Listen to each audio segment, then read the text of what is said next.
The night was quiet, and the air inside our home carried that warm stillness that only comes when the world outside has settled down. I was standing in the kitchen, rinsing a cup, when my husband walked in with that unmistakable look in his eyes, the one that always meant he had been thinking about something deeply. His hands slid into his pockets, and his lips curved into a thoughtful smile. "Can we talk?" he asked gently. I turned, drying the cup with a cloth, and tilted my head. "Of course. What's on your mind?" He hesitated for a moment, then came closer, pulling out one of the chairs at the kitchen table. I sat across from him, curious. There was no tension in his face, just a kind of excitement, like he had been planning to tell me something for days and finally found the courage. "I've been thinking," he began slowly, "about us. About how we've always kept things steady, safe, comfortable. But what if we tried something new? Something a little different?" My heart skipped, not from fear, but from curiosity. My husband wasn't a man who asked for things lightly. When he wanted something, it usually carried weight. I leaned forward, resting my elbows on the table. "Something new," I repeated, smiling at him with encouragement. "Like what?" He laughed softly, rubbing the back of his neck. "Not something dangerous, don't worry. Just, I want us to do something together we've never done before. An adventure, even if it's small.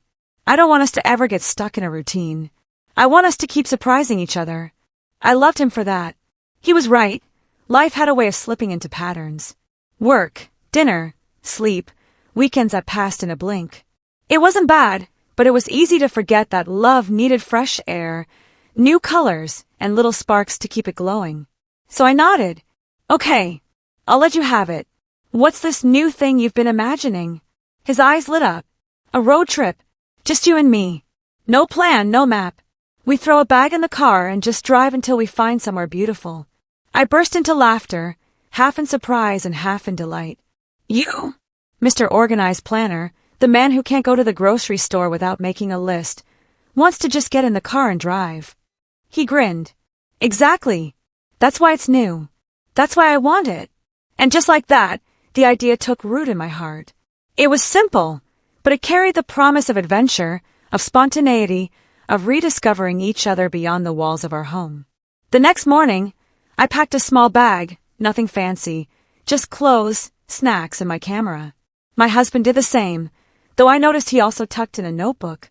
"What's that for?" I asked playfully. "For writing down moments I don't want to forget," he replied. We loaded up the car, the morning sun spilling golden light across the driveway. There was no set destination, just the open road stretching out before us.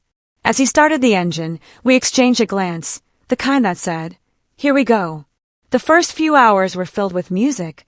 We took turns picking songs, some old favorites, some random discoveries. I sang along to mine, and he laughed when I got the lyrics wrong. He tapped the steering wheel in rhythm, sneaking glances at me with a smile that made me feel like we were dating all over again. At one point, he pulled the car over at a small roadside fruit stand. "Let's get something fresh," he suggested. We ended up with a bag of peaches, warm from the sun.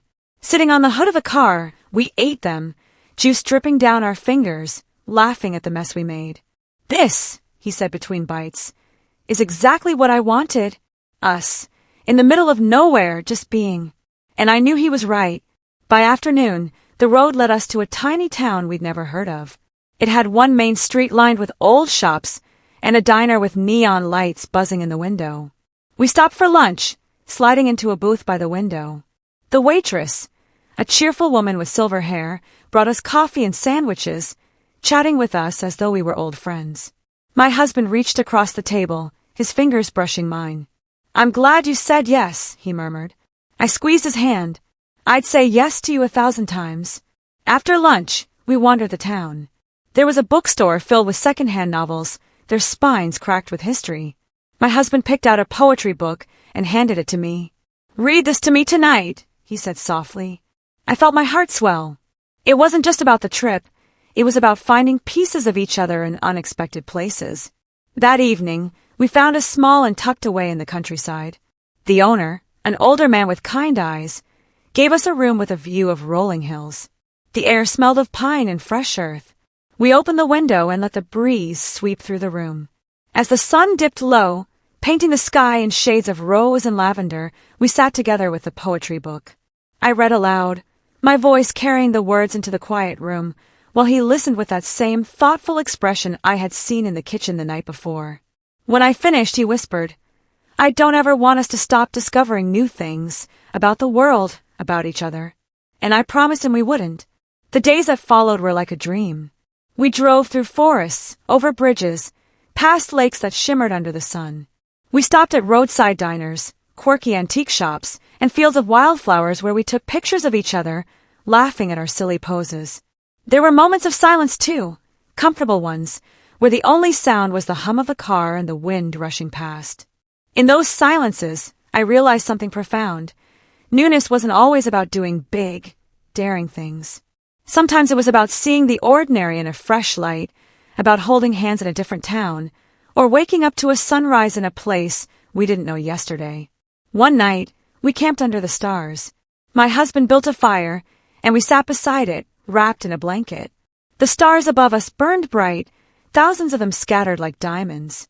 He looked up, then at me. "You know," he said, his voice low and steady, "when I said I wanted something new, I didn't just mean the trip.